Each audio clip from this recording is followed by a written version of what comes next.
নমস্কার বন্ধুরা, ডলি রন্ধনশালায় সবাইকে স্বাগত। আর আজকে তোমাদের সাথে শেয়ার করব নিরামিষ একটা সম্পূর্ণ ইউনিক রেসিপি। উপরটা যতটা মুচমুচে, ভিতরটা ঠিক ততটাই নরম,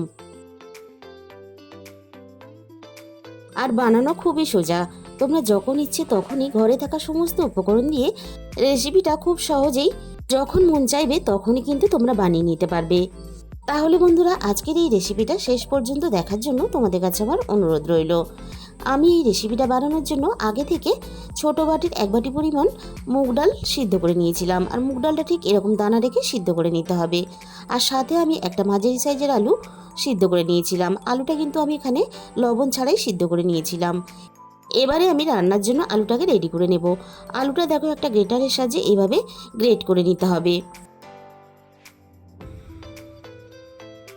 আলুটা এইভাবে গ্রেট করে নিলে তাহলে রেসিপিটা কিন্তু খুব সুন্দরভাবে বানানো যাবে।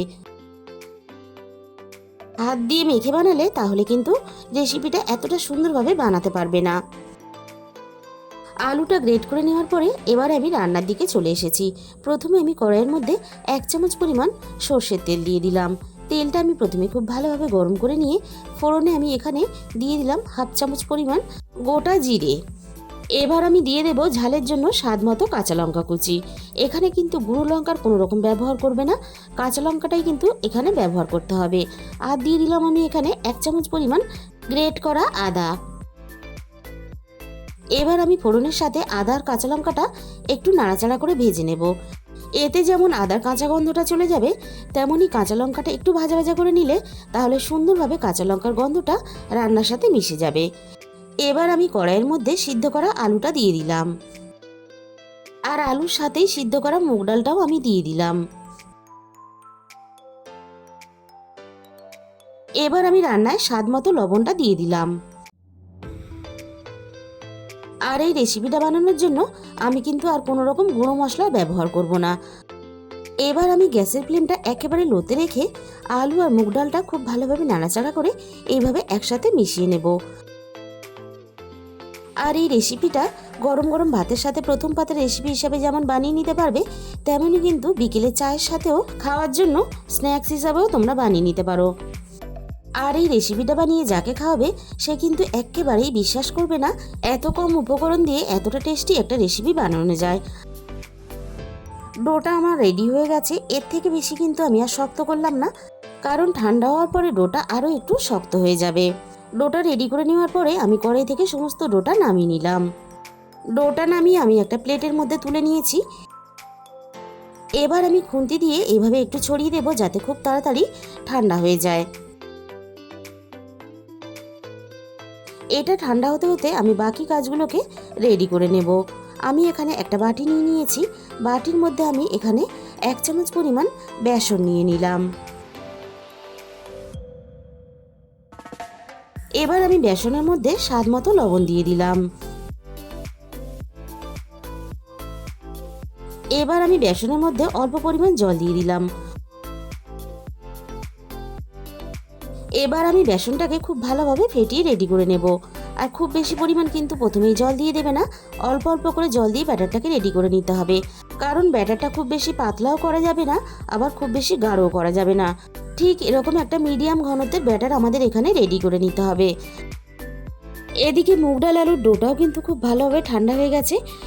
এবার আমি এখান থেকে অল্প অল্প করে নিয়ে ছোট ছোট বলের মতো করে বানিয়ে নেব।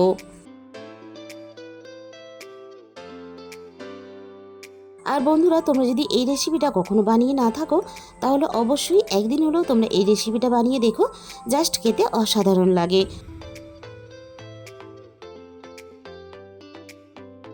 সবগুলো কিন্তু আমি একইভাবে বানিয়ে রেডি করে নিলাম। আর এই রেসিপিটা বানানোর জন্য আমি এখানে অল্প একটু বিস্কুটের গুঁড়ো নিয়েছি। এবার আমি একটা করে বল বেসনের আমি ব্যাটারের মধ্যে দিয়ে দেব।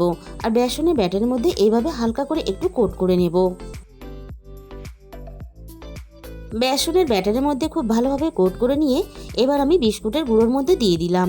এবার আমি বিস্কুটের গুঁড়োর মধ্যে দিয়ে খুব ভালোভাবে কোট করে নেব।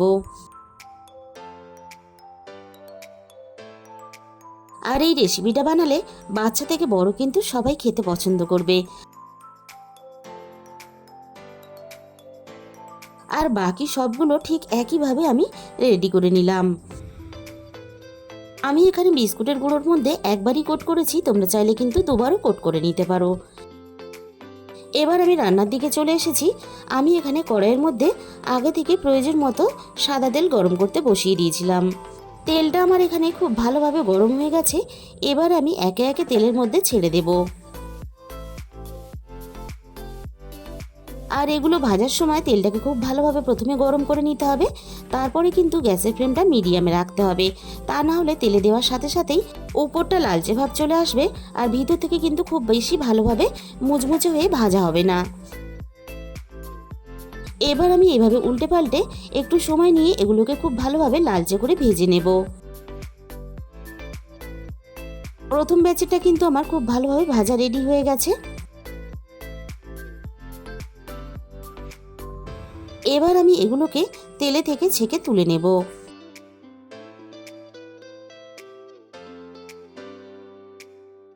বাকিগুলো ঠিক একইভাবে আমি তেলের মধ্যে ভাজার জন্য দিয়ে দেব।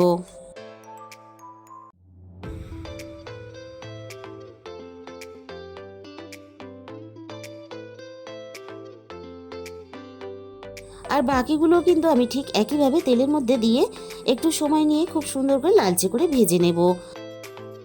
বাকিগুলো ঠিক একইভাবে আমি ভেজে রেডি করে নিয়েছি। আর ভাজার পরে দেখো কতটা দেখতে লোভনীয় হয়েছে। তোমাদের এবার আমি খুব কাছে থেকে দেখিয়ে দেব। আর দেখতে কতটা লোভনীয় হয়েছে সেটা কিন্তু তোমরা দেখে বুঝতেই পারছো।